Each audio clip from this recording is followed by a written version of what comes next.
கோபுரம் டிவி நேயர்களுக்கு இனிய வணக்கம். மகான் ஸ்ரீ ஷிரடி சாய்பாபா அற்புதங்கள் இந்த நிகழ்ச்சிக்கு நீங்கள் அளித்து வரும் அன்பிற்கும் ஆதரவிற்கும் மிகப்பெரிய நன்றியை தெரிவித்துக் கொள்கிறோம். இந்த நிகழ்ச்சியில் மகான் ஷிரடி சாய்பாபா பக்தர்களுக்கு கருணை உள்ளத்தோடு நிகழ்த்தி வரும் அற்புதங்களை வரிசை தரிசனம் பண்ணிட்டு வரோம் அவரோட ஆசீர்வாதத்தோடு. இன்று புத்தாண்டின் முதல் நிகழ்ச்சி பாபா கொடுக்கின்ற ஒரு அற்புதமான ஆசீர்வாதம் என்னன்னு கேட்டிங்கன்னா, ஒரு அட்வைஸோடு ஆரம்பிக்கிறார் சாய்நாதர். என்ன சொல்கிறாரு? என்னை சரணடையுங்கள், என் அருளாசிகள் பரிபூர்ணமாக உங்களுக்கு கிடைக்கும்ங்கிறாரு இல்லையா? பிரமாதமான விஷயத்தை நமக்கு இன்று புத்தாண்டில் நமக்கு சாய்நாதர் கொடுக்கின்றார். ஸோ பாபா சொல்கிறத நம்ம அற்புதமாக கடைபிடிப்போம், அவரை சரணடைவோம், அவர் பாதங்களை கெட்டியாக பிடித்து கொள்வோம், நம்முடைய துன்பங்கள் துயரங்கள் எல்லாம் நம்மளை விட்டு போயிடும் இல்லையா? அப்படி பாபாவை சரணடைந்த 4 பக்தர்களின் அற்புதங்களை நமக்கு கொடுத்திருக்கிறார் சாய்நாதர். அந்த 4 பக்தர்கள் யார் அப்படின்னு கேட்டிங்கன்னா, சென்னையைச் சேர்ந்த சகோதரி சுதா அவர்கள். சகோதரிக்கு ஒரு மிகப்பெரிய கனவு, மிகப்பெரிய லட்சியம் என்னன்னு கேட்டால் சொந்தமான வீடு இல்லையா? நிறைய பேருக்கு இருக்குது இந்த கனவு, இந்த லட்சியம் ரொம்ப பேருக்கு இருக்குது. நம்ம அதற்காகத்தான் ஒரு மந்திரம் கொடுத்துருக்கோம் நம்ம சேனல், அதை பற்றியும் இந்த செக்மெண்ட்டில் சொல்கிறேன். சகோதரி பாபாவை சரணடைந்தார்கள். பாபா அற்புதம் நிகழ்த்தினார். என்ன பண்ணார்? அந்த அற்புதத்தை தரிசனம் செய்ய போகிறோம். அடுத்து கோயம்புத்தூரை சேர்ந்த சகோதரி சுபலக்ஷ்மி அவர்கள். சகோதரிக்கு ஒரு மிகப்பெரிய ஆறுதலை கொடுத்திருக்கிறார் சாய்நாதர். ஒரு பிஸ்னஸ்லேருந்து இன்னொரு பிஸ்னஸ் சுவிட்ச் ஆகும்போது இந்த பழைய பிஸ்னஸில் உள்ள பொருட்களை எப்படி விற்பது, ஒரு மிகப்பெரிய மனப்போராட்டத்தில் இருந்தார்கள் சகோதரி. பாபா கோபுரம் டிவி வழியாக எனக்கு உதவினார்னு சொல்கிறாங்க சகோதரி. என்ன அற்புதம் நிகழ்ந்தது, அதை நம்ம தரிசனம் செய்ய போகிறோம். அடுத்து சென்னையை சேர்ந்த சகோதரி இந்து அவர்கள். சகோதரிக்கு உடல்நிலையில் சிறிது பின்னடைவு, பித்தப்பையில் கற்கள், பயங்கரமான வலி, தாங்க முடியாத வலி. சாய்நாதர் என்ன அற்புதம் நிகழ்த்தினார். அந்த அற்புதம் நிகழ்த்திய பிறகு சகோதரியிடம் நேரில் வந்து தட்சணை பெற்று சென்றதாக சகோதரி சொல்கிறார்கள். எவ்வளோ பெரிய அற்புதம் பாருங்கள். இப்படி பிரமாதமான 3 அற்புதங்களை கொடுத்த சாய்நாதர் நமக்கு மிகவும் பரிச்சயமான ஒரு நபருக்கு 4வதாக ஒரு பிரமாதமான அற்புதத்தை நிகழ்த்தி அவரை காப்பாற்றி இருக்கிறார். மிகப்பெரிய ஆபத்திலிருந்து காப்பாற்றியிருக்கிறார். அந்த நபர் யாருன்னு கேட்டிங்கன்னா, ஞான சாய் பாபா ஆலயத்தின் குருஜி பரசுராமன் குருஜி அவர்களுக்கு தான் அந்த அற்புதம் நிகழ்ந்தது. என்ன அற்புதம் நிகழ்த்தினார் சாய்நாதர், எப்படி ஆபத்திலிருந்து குருஜியை காப்பாற்றினார், அந்த அற்புதங்களை எல்லாம் தரிசனம் செய்ய போகிறோம். இப்படி பிரமாதமான 4 அற்புதங்களை கொடுத்து இந்த புத்தாண்டின் முதல் நிகழ்ச்சியில் சாய்நாதர் சொல்லுகின்ற ஒரு அற்புதமான விஷயம், என்னை சரணடையுங்கள், என் அருளாசிகளை பரிபூர்ணமாக பெற்றுக்கொள்ளுங்கள்ங்கிறார் சாய்நாதர். அதை நம்ம கடைப்பிடிக்க ஆரம்பிப்போம், இன்றிலிருந்து கடைப்பிடிக்க ஆரம்பிப்போம். அப்புறம் இந்த புத்தாண்டில் அத்துணை பேருக்கும் ஒரு மிகப்பெரிய வாழ்த்துக்களை சொல்லி, இந்த 2025ஆம் ஆண்டு நம்ம அத்துணை பேருக்கும் அற்புதமான ஆண்டாக அமையும் அப்படின்னு சொல்லி இப்போ நிகழ்ச்சிக்குள்ளே போவோம். இந்த நிகழ்ச்சிக்குள்ளே போகிறதுக்கு முன்னாடி நான் உங்களிடம் கேட்டுக்கொள்வதெல்லாம், இந்த நிகழ்ச்சிக்கு ஒரு லைக் பண்ணுங்கள், ஷேர் பண்ணுங்கள். அதை நீங்கள் பிரமாதமாக பண்ணிக்கிட்டு இருக்கீங்க. எதற்காக லைக் செய்ய வேண்டும்? எல்லா நிகழ்ச்சியிலையும் சொல்லிக்கிட்டு வரேன். புதிதாக வருகின்ற சகோதர சகோதரிகளுக்காக தான் அதை நான் சொல்கிறேன். நீங்கள் லைக் பண்ண யூடியூப் ரெக்கமெண்டேஷனில் இந்த நிகழ்ச்சி பரவலாக சென்றடையும். பாபாவின் அற்புதங்கள் எல்லோரும் கேட்பதற்கு வழிவகை செய்யும். அந்த லைக் செய்யலாமே, பிடித்திருந்தால் ஷேர் செய்யலாம். ஒரு முக்கியமான அனௌன்ஸ்மெண்ட்டை சொல்லிட்டு நிகழ்ச்சிக்குள்ளே போவோம். சென்ற மாதம் அன்னதானங்கள் சிறப்பாக நடைபெற்றது. டிசம்பர் மாதம் பிரமாதமாக அன்னதானம் முடிஞ்சது. இந்த மாதம் ஜனவரி மாதம் 3 அன்னதானங்கள் பிளான் பண்ணியிருக்கோம். என்னென்னைக்கு அப்படின்னு கேட்டிங்கன்னா, 10ஆம் தேதி வைகுண்ட ஏகாதசி அற்புதமாக அன்று ஒரு அன்னதானம் ஷிரடியில், திருவண்ணாமலையில், சென்னையில் நம்ம அன்னதானம் கொடுக்கலான் இருக்கோம். அதே போல் நம்ம வழக்கமாக செய்யும் 15ஆம் தேதி அந்த அன்னதானம் நடைபெறும். அடுத்து 29 தை அமாவாசை அன்று சிறப்பாக அன்னதானம் செய்யலான் இருக்கோம். ஸோ இப்படி 3 அன்னதானங்கள் இந்த மாதம் நம்ம பிளான் பண்ணியிருக்கோன்றது உங்களுக்கு இன்ஃபர்மேஷனாக தெரிவித்துக்கொள்ள கடமைப்பட்டிருக்கிறேன். வாங்க இப்போ வரிசை அற்புதங்களை தரிசனம் செய்வோம். சாய்நாதரை சரணடைந்த 4 பக்தர்களின் பிரமாதமான அற்புதங்கள். முதல் அற்புதம் சென்னையைச் சேர்ந்த சகோதரி சுதா அவர்களுக்கு. சகோதரிக்கு மிகப்பெரிய லட்சியம், மிகப்பெரிய கனவு. என்னது? சொந்தமாக வீடு வேண்டும். சகோதரிக்கு மட்டும் இல்லை, நிறைய பேருக்கு அந்த கனவு இருக்குது. எனக்கும் இருந்தது. 2018ஆம் ஆண்டு வரை எனக்கு அந்த கனவு இருந்தது. அதன் பிறகு சாய்நாதரின் அருளோடு அற்புதமாக 18ஆம் ஆண்டு கிரகப்பிரவேசம் செய்து என்னை புதிய வீட்டில் அமர்த்தினார் சாய்நாதர். அதுதான் சாய்நாதர். அவரை பாதங்களை கெட்டியாக பிடிச்சிக்கிட்டோம்னா நமக்கு அருளாசிகள் கிடைக்கும். இப்போது இந்த அருமையான அற்புதத்தை பாபா எதற்காக சொல்ல வைத்திருக்கிறார்னு கேட்டிங்கன்னா, யாரெல்லாம் சொந்த வீட்டுக்காக காத்திருக்கிறீங்களோ அவங்க எல்லாரும் இந்த அற்புதமான விஷயங்களை ஃபாலோ பண்ணுங்கள். நிச்சயமாக உங்களுக்கு சொந்த வீடு சத்தியமாக கிடைக்கும்.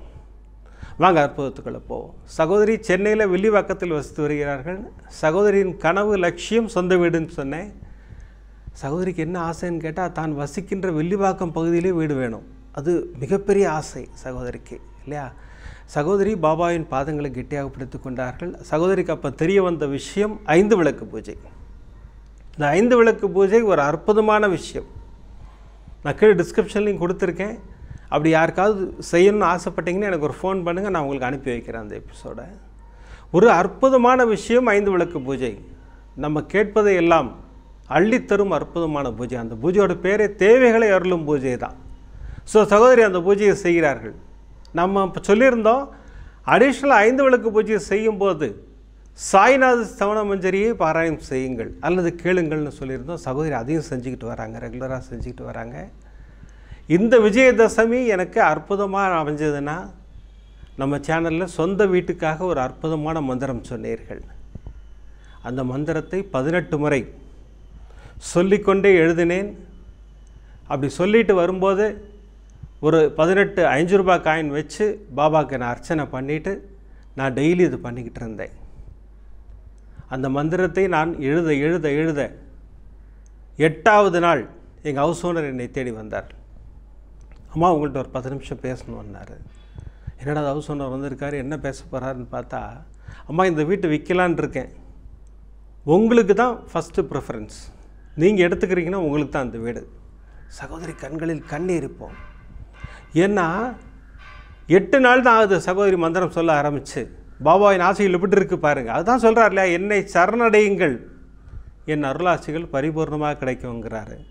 சகோதரி வாழ்வில் அதை நிரூபித்து காட்டினார் சாய்நாதர். அண்ணா அதன் பிறகு எல்லாம் எனக்கு இந்த 9ஆம் எண்ணிலே அடிப்படையிலே அமைஞ்சதுண்ணா. 9ஆம் தேதி, 18ஆம் தேதி, 27ஆம் தேதி இந்த மாதிரியே எல்லாமே நடக்கும், எல்லாமே பிரமாதமாக. எனக்கு அவ்வளோ சந்தோஷமாக இருந்தது. பாபாவுக்கு ஒரு மிகப்பெரிய நன்றியை சொன்னேன். அப்போ அந்த மந்திரம் என்னங்கிறது உங்களுக்கெல்லாம் ஒரு கேள்வி வரும் இல்லையா? நான் ஸ்க்ரீன்லேயே போய் காமிச்சிக்கிட்டு இருக்கேன். இருந்தாலும் ஒரு முறை உங்களுக்காக அந்த மந்திரத்தை நம்ம ஜெபிப்போம். நம்ம ஓம் ஸ்ரீ சாய் கிரக மகாலக்ஷ்மியே சீக்கிரமேவ கிரக பிரவேச சௌபாக்யம் தேஹி மாம். அற்புதமாக அந்த மந்திரத்தை ஜெபித்தோம் இல்லையா? சொந்த வீட்டிற்காக சாய்நாதர் அருளிய ஒரு அற்புதமான மந்திரம். ஸோ இந்த மந்திரத்தை யாருக்கெல்லாம் சொந்த வீடு வேணுமோ 18 முறை சொல்லிக்கொண்டே எழுதுங்கள். அப்படி சொல்லும்போது பாபாவுக்கு 5 ரூபா காயின் 18 காயின் வச்சுக்கோங்க. அது அப்படி பாபாவோட பாதங்களில் சமர்ப்பித்து கொண்டே இருங்கள். இதை நீங்கள் செஞ்சுக்கிட்டே வாங்க. நிச்சயமாக உங்களுக்கு சொந்த வீடு பாபா கொடுப்பார். சகோதரி சொல்கிற ஒரு அற்புதமான விஷயம், பாபாவை நம்பினால் சகலமும் சாத்தியம்ங்கிறாங்க சகோதரி. அதான் உண்மை. பாபாவை நம்பிட்டோம்னா நமக்கு எல்லாமே தூசு தான், அமர்க்களப்படுத்தி கொடுத்துறார். அதுதான் சாய்நாதர். இப்படி சகோதரிக்கு ஒரு பிரமாதமான சொந்த வீடு ஆசையை நிறைவேற்றி வைத்த சாய்நாதர், அடுத்து கோயம்புத்தூரை சேர்ந்த சகோதரி சுப்புலட்சுமி அவர்களுக்கு என்ன அற்புதம் பாருங்கள், பிரமாதமான அற்புதம். அண்ணா நான் திக்கற்றில் நின்றபோது, மிகப்பெரிய இக்கட்டில் இருந்தபோது சாய்நாதர் கோபுரம் டிவியை காட்டி எனக்கு வழிகாட்டினார்ங்கிறாங்க. இது நிறைய சகோதரிகளுக்கு சாய்நாதர் செய்கிறார். நம்முடைய நிகழ்ச்சியை பாப்பப் செய்து வர வைத்து அந்த நிகழ்ச்சியை பார்க்க வைத்து அதில் ஆன்சர் கொடுக்குறார் சாய்நாதர். சரி, சகோதரி வாழ்வில் என்ன நடந்ததை நம்ம தரிசனம் செய்வோம். சகோதரி கோயம்புத்தூரில் இருக்காங்க. சகோதரி ஒரு நிறுவனம் நடத்திட்டு வராங்க, இந்த மொபைல் அக்சசரிஸ் கடை. அப்புறம் சகோதரிக்கு என்ன ஆசைன்னா, இந்த பிஸ்னஸ்லேருந்து வேறு பிஸ்னஸ் போகலான்னு ஒரு ஆசைப்பட்றாங்க. அப்போ இந்த பிஸ்னஸை வைண்டப் பண்ணோம். வைண்டப் பண்ணும்போது இந்த கடையில் உள்ள பொருட்கள் அத்தனையும் என்ன பண்ணுறது, கடையை காலி பண்ணியாச்சு. எல்லா பொருளையும் ஒரு பாக்ஸில் போட்டு வச்சுட்டாங்க. இந்த ரிலேட்டட் பிஸ்னஸ் பண்ணுறாங்க இல்லையா, அவங்களெல்லாம் போய் கேட்டால் யாருமே வேண்டாங்கிறாங்க. இல்லைங்க வேண்டாங்க வேண்டாங்க வேண்டாங்க இதே தான் சொல்கிறாங்க. சகோதரி ஒரு கட்டத்தில் ரொம்ப ஃபெடப் ஆகிட்டாங்க. மன வலியோடு தான் சாய்நாதர்கிட்ட போய் உட்காந்தேன்னா, பாபா உங்கள் ஆசீர்வாதத்தோடு புது பிஸ்னஸ் ஆரம்பிச்சிருக்கேன். இப்போ பழைய பிஸ்னஸில் உள்ள இந்த மிச்ச பொருட்கள் நிறையா இருக்குது, இதை எனக்கு ஏதாவது ஏற்பாடு செய்து எல்லாத்தையும் விட்டு கொடுங்கள் பாபா. பாபாவிடம் தான் முறையிட்டேன். யூடியூப்பில் பாப்பாய் வந்த எபிசோட் 272 நான் இன்றைக்கி பார்த்தேன்னா, அந்த எபிசோடில் ஹைதராபாத்தை சேர்ந்த சகோதரி பிரியா அவர்கள் ஒரு ப்ராப்பர்ட்டி விற்க முடியாமல் கஷ்டப்படுறாங்க. பாபா சோஷியல் மீடியாவில் போடு உனக்கு விற்குங்கிற மாதிரி உணர்வை கொடுக்குறார். சகோதரி சோஷியல் மீடியாவில் போடுறாங்க. அற்புதமாக அந்த ப்ராப்பர்ட்டி சேல் ஆகுதுன்னு சொல்லி ஒரு அற்புதம் சொல்லியிருந்தீங்க நீங்கள். சகோதரி 48 நாட்கள் சவணமஞ்சரி படித்தாங்கன்னு சொன்னீங்க. ஏன் நம்மையும் அதை செய்யக்கூடாதுன்னு சொல்லிவிட்டு சோஷியல் மீடியாவில் இந்த விஷயங்களை எல்லாத்தையும் ஃபேஸ்புக்கில் போட்டுட்டு 48 நாட்கள் சவணமஞ்சரி படிக்கலாம்னு நான் வேண்டிக்கிட்டேன்னா, ஆனால் நான் படிக்கலை. நல்லா கேட்டுக்குங்க, நான் சவணமஞ்சரி படிக்கலை. 3ஆவது நாள் ஒரு நபர் தேடி வந்தார். பொருள் எல்லாத்தையும் பார்த்தாரு, மொத்தத்தையும் வாங்கிட்டு போயிட்டார்ண்ணா. சாய்நாதருக்கு கண்ணீர் மல்க நன்றி சொன்னேன். பாபா 48 நாள் படிக்கிறேன்னு தான் சொன்னேன், நீங்கள் அற்புதமாக விட்டு கொடுத்தீர்கள். நான் இப்போ உங்களுக்கு நன்றியாக அதை நான் படிப்பேன். 48 நாட்கள் மட்டும் இல்லை, என் வாழ்நாள் முழுவதும் ஸ்தவனமஞ்சரி படித்து கொண்டிருப்பேங்கிறாங்க. அதுதான் உண்மை. சாய்நாத ஸ்தவனமஞ்சரி ஒரு அற்புதமான பொக்கிஷம். பாருங்கள், படிக்கிறேன்னு சொன்னதுக்கே நன்மைகள் நடக்கிறது இல்லையா? சாய்நாதரின் அருளாசிகள் அப்படி இருக்கும் பிரமாதமாக. பக்தனை கண்கலங்க விட மாட்டார் சாய்நாதர். அதில் மட்டும் தெளிவாக இருங்க. நம்முடைய நியாயமான கோரிக்கைகளை சாய்நாதரின் பாதங்களில் சமர்ப்பியுங்கள். அதானே சொல்கிறார், என்னை சரணடையுங்கள். சாய்நாதர் தெளிவாக சொல்கிறாரு, என் அருளாசிகள் பரிபூர்ணமாக கிடைக்கும்ங்கிறார். அப்படி சரணடைந்த ஒரு சகோதரிக்கு பாருங்கள், என்ன அற்புதம் பாருங்கள். அவங்களுக்கு ஏற்பட்ட வலியையும் குணப்படுத்தி நேரில் வந்து தட்சணையும் வாங்கிட்டு போயிருக்கார் சாய்நாதர். அந்த அற்புதத்தை தரிசனம் செய்வோம். பிரமாதமான அற்புதம். சென்னையை சேர்ந்த சகோதரி இந்து அவர்கள். சகோதரி சென்னையில் அம்பத்தூரில் தான் இருக்காங்க. ஜென்ரல் செக்கப் போகும்போது தான் தெரியுது பித்தப்பையில் கற்கள் நிறையா இருக்குது. டாக்டர்ஸ் சொன்னாங்க பித்தப்பையில் கற்கள் இருக்குது, இது கிட்னி ஸ்டோன் எடுக்கிற மாதிரி எடுக்க முடியாது, இதில் ஏதாவது பிரச்சனை வந்ததுன்னா பித்தப்பை தான் கட் பண்ணி எடுக்கணும். ஆனால் அதை எடுத்தால் நிறைய சைடு எஃபெக்ட்ஸ் இருக்கும். அதனால் அது வலி கொடுக்குற வரைக்கும் நீங்கள் கவலைப்படாதீங்க, வலி வந்ததுன்னு நம்ம பார்த்துக்கலாம் அப்படின்னு சொல்லி ஃபேமிலி டாக்டர் சொல்கிறாரு. சகோதரி டெல்லிக்கு வேலைக்கு போகிறாங்க. டெல்லியில் இருக்காங்க. திடீர்னு ஒரு நாள் இரவு பயங்கரமான வலி.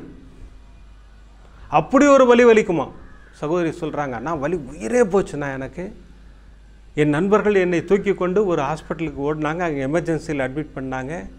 அங்கே ட்ரீட்மெண்ட்லாம் நடக்குது. அங்கே இருந்த டாக்டர் சொன்ன விஷயம், அம்மா உங்களுக்கு பித்தப்பையில் தான் கற்கள் இருக்குது, இப்போ இம்மீடியட்டாக அதை ஆப்ரேட் பண்ணி எடுக்கணும், அதனால தான் உங்களுக்கு வலி அப்படின்ட்டாங்க. எனக்கு என்ன பண்ணுறதே தெரில. உடனே அப்பா அம்மாவுக்கு ஃபோன் பண்ணேன், நீ அங்கே இருக்க வேண்டாம், கிளம்பி வான்னாங்க. நான் சென்னைக்கு வந்துட்டேன். சென்னைக்கு வந்த பிறகு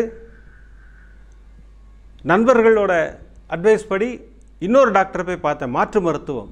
பார்த்தால் அவர் என்ன சொன்னதுன்னு கேட்டேன்னா, நீங்கள் பித்தப்பையை கட் பண்ணி எடுக்கலைன்னா அது கேன்சர் வரைக்கும் கொண்டு போய் விட்டுரும், இந்த மாதிரி பயமுறுத்தி விட்டார் அந்த மருத்துவர். எனக்கு மிகப்பெரிய வலி ஆகிடுச்சு. என்னடா அது இவ்வளோ பெரிய பிரச்சனை ஆகிடுச்சு, நம்ம ஃபேமிலி டாக்டர்கிட்டே போயிடலாம்னு சொல்லிட்டு ஃபேமிலி டாக்டர்கிட்டே போனேன். டாக்டர் சொன்ன விஷயம், அம்மா ஒரு எம்ஆர்ஐ ஸ்கேன் எடுத்து பார்ப்போம், அதில் ரிசல்ட் ஒழுங்காக வந்ததுன்னா பிரச்சனை இல்லை, அதில் ஏதாவது டிஃபெக்ட் இருந்ததுன்னா நம்ம கண்டிப்பாக ஆப்ரேட் பண்ணணும், நீங்கள் எதுக்கும் ஆப்ரேஷனுக்கு தயாராகிருங்க நீங்கள் அப்படின்ட்டாரு. எம்ஆர்ஐ ஸ்கேனுக்கு டேட்டும் குறிச்சிட்டார். என் நண்பர் திண்டுக்கல்லில் இருக்கார், சிவான்னு பேர், அவருக்கு ஃபோன் பண்ணேன். அவர் சொன்னார், எதுக்கு கவலைப்படுறீங்க, நீங்கள் இம்மீடியட்டாக பாபாவின் பாதங்களை பிடித்து கொள்ளுங்கள், நான் இன்றைக்கே பக்கத்தில் இருக்கிற பாபா கோயிலுக்கு போய் உதி எடுத்து நான் உங்களுக்கு அனுப்பி வைக்கிறேன், பாபா உங்களை தேடி வருவார், உங்கள் வலியை குணமாக்குவார். அவர் சொன்னது. அவர் சொல்ல சாய்நாதர் ஆசீர்வாதம் கொடுக்குறாரு. எப்படி பாருங்கள், அவர் ஃபோன் பண்ண வச்சு உதி கிடைக்க போகுதுங்கிற விஷயத்தை பிரமாதமாக சொல்கிறார் சாய்நாதர். அதன் பிறகு அந்த உதி வரப்போகுதுங்கிற சந்தோஷத்துலேயே நான் அன்றைக்கி எம்ஆர்ஐ ஸ்கேன் எடுக்கிறதுக்காக போனேன். ஸ்கேன் எல்லாம் முடிஞ்சது. ஈவினிங் ரிசல்ட் வரும்னாங்க. மாலை ரிசல்ட்டுக்காக காத்திருந்தோம். டாக்டர் அழைத்தார். டாக்டர் சொன்ன விஷயம், ஒரு பிரச்சனையும் இல்லை, எல்லாமே கிளியராக இருக்குது, ஒரு பிரச்சனையும் இல்லை, மருந்து மாத்திரையிலே கரைச்சிடலாம், ஒன்றும் பிரச்சனை இல்லை, விட்டுருங்க, நீங்கள் கவலைப்படாதீங்க, ரொம்ப சீரியஸ்லாம் இல்லை, சந்தோஷம் போயிட்டு வாங்க, இதெல்லாம் காட்ஸ் கிரேஸில் நடக்குது போங்க அப்படின்னாரு. என்ன வார்த்தை யூஸ் பண்ணார் பார்த்தீங்களா, காட்ஸ் கிரேஸில் நடக்குதுன்னாரு. அதுதான் பாபா அப்படி அருளாசியில் வழங்குகிறார் சகோதரிக்கு. சகோதரின் வேண்டுதலுக்கு பதில் சொல்லணும் இல்லையா, பிரமாதமாக கொடுக்குறாரு. இப்போ சகோதரி அந்த மாத்திரைகள் வாங்குவதற்காக ஒரு ஃபார்மசியில் நிற்கிறாங்க. பாருங்கள், என்ன ஒரு அற்புதம் பாருங்கள். சகோதரி நிற்கும்போது ஒரு வயதான இஸ்லாமிய பெரியவர் வர்றார். ஒரு வேஷ்டியும் ஒரு ஜிப்பா போட்டுக்கிட்டு பாபா மாதிரி டர்பன் கட்டிக்கிட்டு வர்றார். அப்படி அங்கேருந்து வந்தவர் எக்கச்சக்க கூட்டம், நான் தெருவில் யார்கிட்டையுமே எதுவுமே கேட்கல, நேராக என்கிட்ட வந்து கையை நீட்டி எனக்கு ஏதாவது கொடு அப்படிங்கிறாரு. எனக்கு நல்லா புரிஞ்சிருச்சு பாபா தான் வந்திருக்காருங்கிறது. நான் ஓடி போய் அம்மாட்ட போய் பணம் வாங்கிட்டு வந்து அவர்கிட்ட கொடுத்தேன். அவர் என்கிட்ட பணத்தை வாங்கி கொண்டு மீதி யார்கிட்டையும் எதுவும் பேசாமல் போயிட்டே இருக்கார். நான் ரோட்டில் எனக்கு கண்களில் கண்ணீர் கொட்டுது. எனக்கு சாய்நாதரின் தரிசனம் கிடைச்சதில் எனக்கு என் வலியெல்லாம் பஞ்சா பறந்து போயிடுச்சுங்கிறாங்க சகோதரி. அப்புறம் ஒரு சின்ன சந்தேகம் வந்தது, பாபா தானா, இது மனித மனம் தானே, அந்த சந்தேகம் வரும்.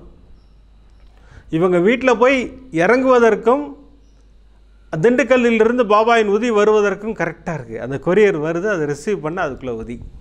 இப்போ பாபா பிரமாதமாக சொல்கிறார், இப்போ நான் உதியாக வந்திருக்கிறேன், உன்னுடைய வினைகள் எல்லாத்தையும் அகற்றி விட்டேன்னு சொல்லிவிட்டு பிரமாதமாக தட்சணையும் வாங்கிட்டு போயிட்டார் பாபா. தட்சணையை வாங்கிக்கிட்டு தான் உதியை கொடுத்துருக்கார் சாய்நாதர் இல்லையா? அவர் தட்சணை வாங்கணும்னு முடிவு பண்ணிட்டார்னா கண்டிப்பாக வாங்கிடுவார்.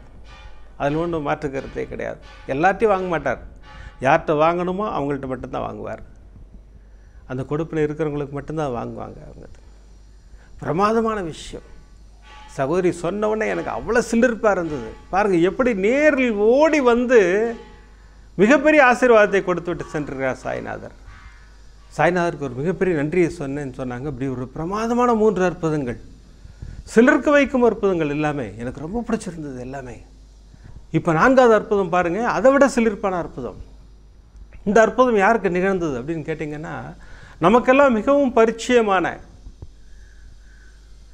நமக்கு வார வாரம் அற்புதமாக துணி பூஜையை செய்து அனுப்பி கொண்டிருக்கும் குருஜி பரசுராமன் குருஜி அவர்களுக்கு நிகழ்ந்த ஒரு பிரமாதமான அற்புதம்.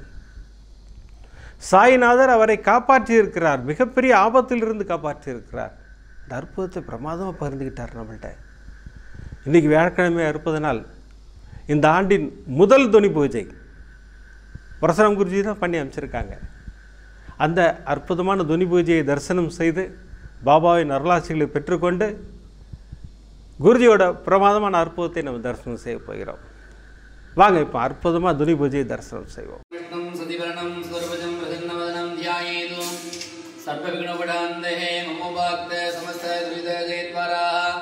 श्री परमेश्वराग्नीजाः परमेश्वर प्रीत्यर्थं मध्य पूर्वोदे एवं गुणदकलविडेदनाः मृष्टादामस्यामर्धमानादाः गोपुरं टीवी सर्व साई भक्तमहाजनानां सर्वेषां सखकुटुम्बानां क्षेम धैर्य विद्ये विजय आयुरारोग्य ऐश्वर्याणाम् अभिवर्धयर्थम् आरोग्य दिडगाद्रगानित्यर्थं धन धान्य शिक्षन्दान सकल सौभाग्यगानित्यर्थं ते आरोग्यदामन सन्तोष ज्ञानदायिनाथ परिपूर्ण अनुग्रह प्रसाद फलसिद्ध्यर्थं कर्म पितृ शाप पाप निवर्ति प्राप्त्यर्थं कण् दृष्टि निवर्ति प्राप्त्यर्थं व्याधि लोह निवारण प्राप्त्यर्थं मन संकट मन क्लेश निवर्ति प्राप्त्यर्थं मन संतोषकर प्राप्त्यर्थं ज्ञान साईनाथ परिपूर्ण अनुग्रह प्रसाद फलसिद्ध्यर्थं साईनाथ गुरुवे नमो नमः पादारविन्ददोगो ददाना मध्ये गिरीश्यमाः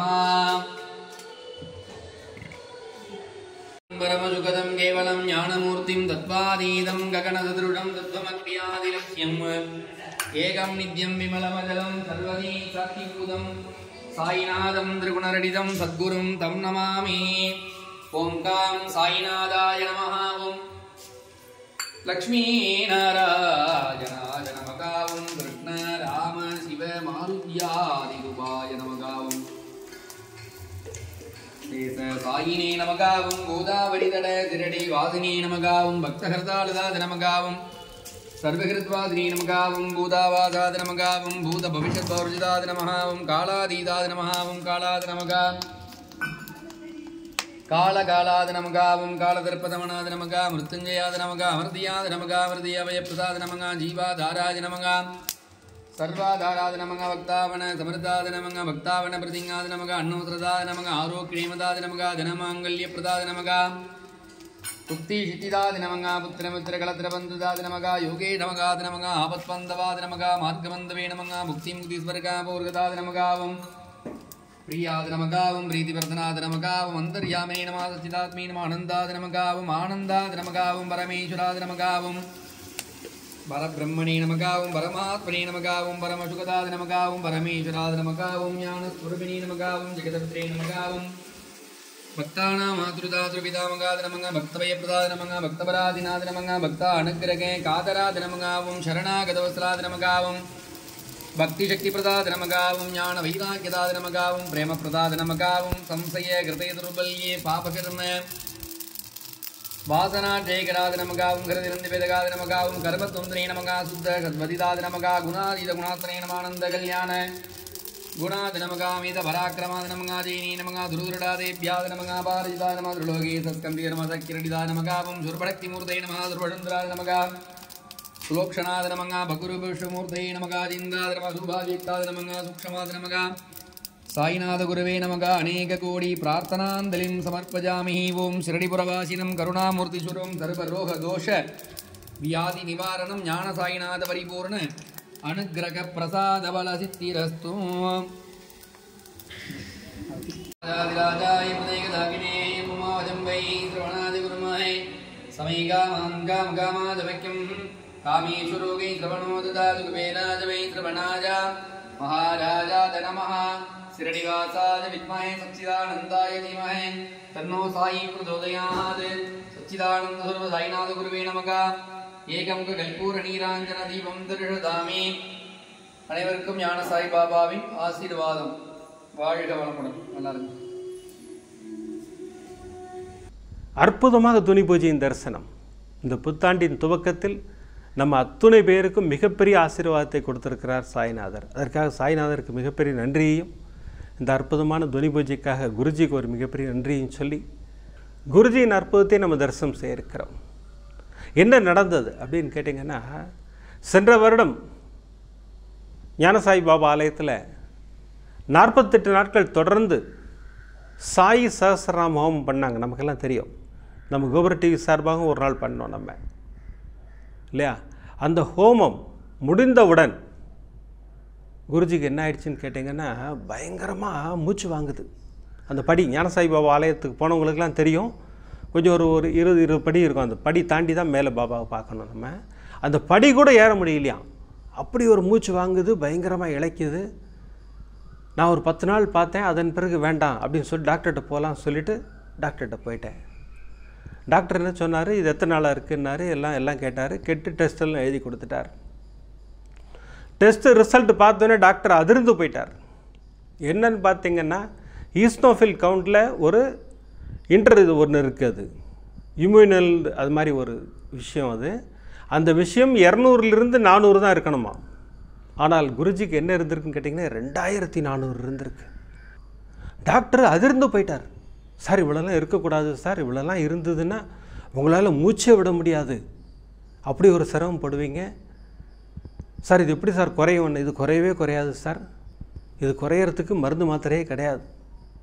நான் இப்போதைக்கு உங்களுக்கு மருந்துகள் கொடுக்குறேன், நீங்கள் சாப்பிடுங்க.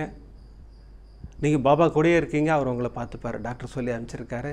அதன் பிறகு குருஜிக்கு மருந்து மாத்திரைலாம் கொடுத்துருக்காரு. குருஜி நேராக இங்கே ஞானசாய் பாபா ஆலயத்திற்கு வந்து பாபாவிடம் பேசுகிறார்.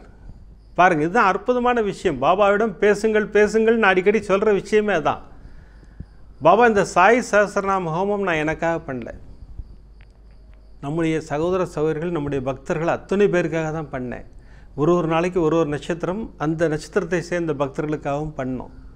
இதெல்லாம் அவங்களுக்காக தான் செஞ்சேன், எல்லாம் பண்ணேன். இந்த பயங்கரமான விஷயம் எதற்காக எனக்கு நடந்தது? நான் உங்களுடைய உதி தான் டெய்லி சாப்பிட்டுட்டு வரேன். இன்றிலிருந்து காலையில் வந்த உடனே உதி எடுத்து உங்கள் பாதத்தில் வச்சுட்டு நான் வாயில் போட்டுக்கிட்டு உங்களை வணங்கி தான் வேலையை துவங்குவேன். எனக்கு இந்த கொடிய விஷயத்திலிருந்து என்னை வெளிக்கொணருங்கள் பாபா அப்படின்னு சொல்லிட்டு பாபா கிட்ட அற்புதமாக பேசியிருக்கார். அங்கிருந்து கீழே போய், கீழே தான் நமக்கெல்லாம் தெரியும், ஞானசாய் பாபா ஆலயத்துக்கு போனவங்களாம் தெரியும். அப்படி படி இறங்கி கீழே போனால் கீழே துவரக்கமாகி ஏத்தாப்பில் துணி இருக்கும். குருஜி சொல்கிறாரு, அவருக்காக துணி பூஜை அன்றைக்கி செய்தேன் அப்படிங்கிறாரு. அந்த துணி பூஜை பண்ணேன். ஒரு வாரம் கழித்து என்ன நடந்திருக்கு பார்க்கலான்னு சொல்லிட்டு டெஸ்ட் எடுத்து பார்த்தா, எந்த கவுண்ட் 2400 இருந்ததோ அந்த கவுண்ட்டு 310க்கு வந்துருச்சு. நேராக டாக்டர்கிட்ட தூக்கிட்டு ஓடினேன். டாக்டர் நீங்கள் குறையவே குறையாதுன்னீங்க, நான் இப்போ எதேச்சியாக இன்றைக்கி டெஸ்ட் எடுத்தேன், இந்த கவுண்ட்டு 310 தான் இருக்குது பாருங்கள் அப்படின்னா, டாக்டர் மெடிக்கல் மிராக்கிள்ங்கிறார். இது நடக்கவே நடக்காது சார், அதுவும் ஒரு வாரத்தில் நடக்குதுன்னா அது நீங்கள் பாபா பக்கத்துலேயே இருக்கிறதுனால உங்களுக்கு பரிபூர்ண ஆசைகள் கிடச்சிருக்கு அப்படின்ட்டாரு. குருஜி நேராக பாபாட்ட வந்து பாபாவுக்கு ஒரு மிகப்பெரிய நன்றியை சொன்னார்கள். இது ஒரு அற்புதம் நிகழ்ந்ததுன்னு பார்த்தீங்கன்னா, இப்போ ரீசண்டாக குருஜியோட அம்மாவுக்கு பிளட் டெஸ்ட் எடுக்கணும், அதுக்காக லேபுக்கு கூப்பிட்டு போயிருக்காங்க. குருஜியும் டெஸ்ட் எடுத்து ரொம்ப நாள் ஆச்சு, எனக்கும் ஒரு ஃபுல் டெஸ்ட் எடுத்துருங்கன்றிருக்காரு. ஃபுல் டெஸ்ட் எடுத்திருக்காங்க. மாலை ரிசல்ட் வந்திருக்கு. குருஜி போனோடனே அந்த லேபு டெக்னீஷியன் அங்கே இருப்பார் இல்லைங்களா, அவர் பதறி போய், சார் இம்மீடியட்டாக நீங்கள் வீட்டுக்கெலாம் போகக்கூடாது, நேராக ஹாஸ்பிட்டல் போங்க, ஏன்னா உங்களுடைய ரிசல்ட் பார்த்தா அப்நார்மலாக இருக்குது, எல்லாம் ஹீமோக்ளோபின் 19.2 இருக்குது, கொலஸ்ட்ரால் எல்லாம் ஹை ரிஸ்கில் இருக்குது, நீங்கள் தயவுசெய்து ஹாஸ்பிட்டல் போங்க, நீங்கள் வீட்டுக்கெலாம் போகக்கூடாது அப்படின்ட்டாரு. குருஜிக்கு ஒரு நிமிஷம் வேத்துருச்சான், என்னடா அது இப்படிலாம் சொல்கிறாங்க, வாங்கி பார்த்தா அவர் சொன்னதெல்லாம் கரெக்டு, எல்லாமே அப்படி தான் இருக்குது. நேராக ஹாஸ்பிட்டல் போயிட்டேன். ஹாஸ்பிட்டல் போனேன். டாக்டர் சொன்னார், ஆமாங்க இது ஹை ரிஸ்க்கு தான், இது நான் இல்லைன்னு சொல்லலை, நான் இதுக்கு ஒரு ஸ்பெஷலிஸ்ட் இருக்கார், நான் ரெக்கமெண்ட் பண்ணுறேன், நீங்கள் அவர்கிட்ட போயிடுங்க நீங்கள் அப்படின்னாரு. நேராக அந்த ஸ்பெஷலிஸ்ட்டை போய் பார்த்தாங்க. ஸ்பெஷலிஸ்ட் சொன்னார், சார் இந்த மாதிரி பிளட் கவுண்ட் இந்த மாதிரி ரிசல்ட் இருந்து இந்த கொலஸ்ட்ரால்லாம் இப்படி இருந்ததுன்னா எனி டைம் பிளட்டு கிளாட் ஆகும், ஹார்ட் அட்டாக் வர்றதுக்கு கூட நிறைய வாய்ப்புகள் இருக்குது, இப்படிலாம் சொல்கிறாங்க. குருஜிக்கு என்னென்னா, என்னடா மருத்துவர்கள் இப்படிலாம் சொல்கிறாங்களே, நம்ம இருக்கிறது மருத்துவர்களுக்கெல்லாம் மருத்துவர்கிட்ட தானே, நம்ம நேராக அவர்கிட்ட போய் சொல்லுவோம் நம்ம அப்படின்னு யோசிச்சுட்டு இருக்கும்போதே டாக்டர் சொல்லியிருக்காரு, நான் இப்போ ஒரு பிளட் தின்னிங் டேப்லெட் கொடுக்குறேன், அது நீங்கள் சாப்பிட்டுக்கிட்டே வாங்க, ஒரு 3-4 நாள் கழித்து உங்களுக்கு ஒரு டெஸ்ட் எடுக்கணும், அந்த டெஸ்ட்டில் நமக்கு என்ன வருதுங்கிறத வச்சு தான் உங்களுக்கு ட்ரீட்மெண்ட்டே ஆரம்பிக்க முடியும்ன்ட்டார். நேராக பாபாட்ட தான் வந்திருக்கார். பாபா நான் இன்னிலேருந்து இந்த மாத்திரையை சாப்பிட ஆரம்பிக்கிறேன், இந்த ஆஸ்பிரின் ஒரு மாத்திரை கொடுத்துருக்காரு, அதை நான் சாப்பிட ஆரம்பிக்கிறேன், நான் இப்போ உங்களுக்கு துனி பூஜை பண்ணுறேன், எப்படி எனக்கு அந்த வீசிங்லேருந்து என்னை காப்பாற்றினீங்களோ அதே மாதிரி இந்த விஷயத்திலிருந்தும் என்னை காப்பாற்றி கரையேற்றுங்கள் அப்படின்னு சொல்லிவிட்டு பாபாவுக்கு ஒரு துனி பூஜை செய்தேன்னா, பாபாக்கிட்ட நான் கேட்டது என்ன தெரியுங்களா, ஹீமோக்ளோபின் 19 இருக்குது, அதை 17 ஆக்கி கொடுங்க, ஏன்னா 16 வரைக்கும் இருக்கலாம்னு சொல்கிறாங்க, ஒரு 17 இருந்தால் கூட ஒன்றும் பிரச்சனை இல்லை அப்படின்ற மாதிரி தான் கேட்டேன். என் மனைவி கூட சொன்னாங்க, என்னங்க 17 கேட்குறீங்க, 16 இருக்கட்டுங்க, 16 கேளுங்க அப்படின்னாங்க. நாங்கள் 2 பேரும் பாபா கிட்ட கண்ணீர் மல்க பூஜை செய்தோம். அதன் பிறகு ஒரு வாரம் கழித்து அந்த டாக்டர் வர சொல்லியிருக்காரு, டெஸ்டெல்லாம் எடுத்தோம் எல்லாம். இந்த டெஸ்ட்டு ரிசல்ட் பார்த்தீங்கன்னா ஹீமோக்ளோபின் வந்து 16.6, கொலஸ்ட்ரால் எல்லாம் நார்மல், அத்தனையுமே நினச்சி கூட பார்க்க முடியாத மிகப்பெரிய அற்புதம் இது. நேராக டாக்டர்கிட்ட தூக்கிட்டு ஓடி இருக்கார். சார் இந்த மாதிரி ரிசல்ட் வந்திருக்கு. அந்த டாக்டர் மலைச்சு போயிட்டாராம், எங்கே இது நடக்கவே நடக்காதுங்க, இது மெடிக்கல் மிராக்கிளுங்க, இது எப்படி நடந்தது எனக்கு ஒன்றுமே புரியல. இனியா வாழ்த்துக்கள், பிரமாதம், உங்களுக்கு எந்த ரிஸ்க்கும் இல்லை, நீங்கள் பாட்டு சந்தோஷமாக இருங்க, நீங்கள் இப்போ எல்லாமே நார்மல் ஆகிடுச்சு உங்களுக்கு என்னாரு. அதுதான் சாய்நாதர். அவர் மருத்துவர்களுக்கெல்லாம் மருத்துவர் இல்லையா, ஏன்னா குருஜி அங்கேயே இருக்கார் இல்லையா, பார்த்துக்கிட்டே இருக்கார் இல்லையா, குரு பார்க்க கோடி நன்மை இல்லைங்களா. இது போன்ற துன்பங்கள் வந்தால் கர்மாவின் அடிப்படையில் துன்பங்கள் வருகிறது, எதை நினச்சி நம்ம பயப்படக்கூடாதுன்றதுக்காக தான் அந்த அற்புதத்தை பாபா நமக்கு சொல்ல வைத்திருக்கிறார். பாபாவின் பார்வையிலே இருக்கிற குருஜிக்கு இந்த பிரச்சனை வருது, கர்மாவினால் வருகிறது. அடுத்து சாய்நாதர் அந்த கர்மாவை அருமையாக அப்படி துடைத்தெடுக்கிறார். அதுதான் சாய்நாதர். நம்பிக்கையோடு பாபாவின் பாதங்களை பிடிப்போம், பாபா நமக்கு அருளாசிகளை வழங்குவார். அவர் சொல்கிற மாதிரி என்னை சரணடையுங்கள், என் அருளாசிகள் பரிபூர்ணமாக கிடைக்கும்னா இல்லையா, எப்படி கொடுத்தார் பாருங்கள், 4 பேருக்கும் அமர்க்களப்படுத்திட்டார். சகோதரி சுதா அவர்கள் சொந்த வீடு கேட்டார்கள், பிரமாதமாக கொடுத்தார். அடுத்து சகோதரி சுப்பலக்ஷ்மி அவர்கள், பாபா பொருளெல்லாம் இருக்க என்ன பண்ண போகிறேன், கோபுரம் டிவியில் எபிசோடை காமிச்சு இந்த வழியை பின்பற்று உனக்கு எல்லாம் சரியாக போயிடும், பிரமாதம் விற்று கொடுக்குறார். அடுத்த சகோதரி இந்து அவர்கள் ஒரு மிகப்பெரிய சிக்கலில் இருக்காங்க, அது ஒன்றுமே இல்லை, ஏன் கவலைப்படுற, என் உதவி வருது உனக்கு, கவலையப்படாது அப்படிங்கிறாரு. அதுதான் சாய்நாதர். இதெல்லாம் விட அந்த 4வது அற்புதம் குருஜிக்கு நிகழ்ந்தது நம்ம நினைத்து கூட பார்க்க முடியாத அற்புதம், மெடிக்கல் மிராக்கிள்னு சொல்கிறாங்க பாருங்கள், அதுதான் அது. மருத்துவர்கள் இந்த விஷயத்தை சொன்னார்கள். ஆனால் மருத்துவர்களுக்கெல்லாம் மருத்துவர் அருளாசிகளை அப்படி பொழிஞ்சிட்டார் அவருக்கு பிரமாதமாக. இது போன்ற அற்புதங்கள் இவங்களுக்கு மட்டும்தான் நிகழுமான்னு கேட்டால் இல்லை, நம்ம எல்லாருக்கும் உண்டு. நம்ம எல்லோரும் பாபாவின் அருள் பார்வையில் தான் இருக்கிறோம் எல்லாருமே. எதற்குமே கவலைப்படாதீர்கள். உங்களுடைய பிரச்சனைகளை பாபாவின் பாதங்களில் சமர்ப்பியுங்கள். அவர் சொல்கிற மாதிரி சரணடையுங்கள், பாபாவை சரணடையுங்கள். அருளாசிகள் பரிபூர்ணமாக கிடைக்கும். சத்தியம், உண்மை. அடுத்த எபிசோடு பாருங்கள். 4 சகோதரிகளுக்கு அற்புத மழை தான் அமர்க்களப்படுத்தியிருக்கார். அந்த அற்புதங்களை தரிசனம் செய்ய இருக்கிறோம். இப்போல்லாம் எபிசோட் முடிக்கிறதுக்கு முன்னாடி சர்வ ரோக தோஷ நிவாரண ஸ்லோகம் சொல்லித்தான் முடிக்கிறோம். நான் இப்போ பிரார்த்தனை பண்ண போகிறேன். எல்லோரும் தயாராகுங்கள். ஷிர்டிபுர வாசினம் கருணாமூர்த்தி ஸ்வரூபம் சர்வ ரோக தோஷ நிவாரணம் ஷிர்டி சாய்நாதன் தரிசனம். சத்குருவின் கடாட்சம் நமக்கெல்லாம் நிறைஞ்சு கிடைக்குன்னு வேண்டிக்கிறேன். அடுத்த எபிசோடில் நிறைய அற்புதங்களோடு உங்களை சந்திக்கிறேன். நன்றி, வணக்கம். ஓம் சாய்ராம்.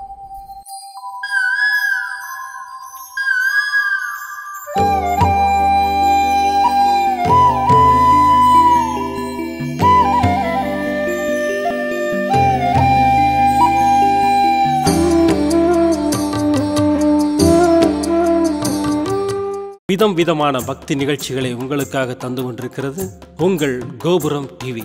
உங்களுக்கு பிடித்த நிகழ்ச்சிகளை லைக் செய்யுங்கள்.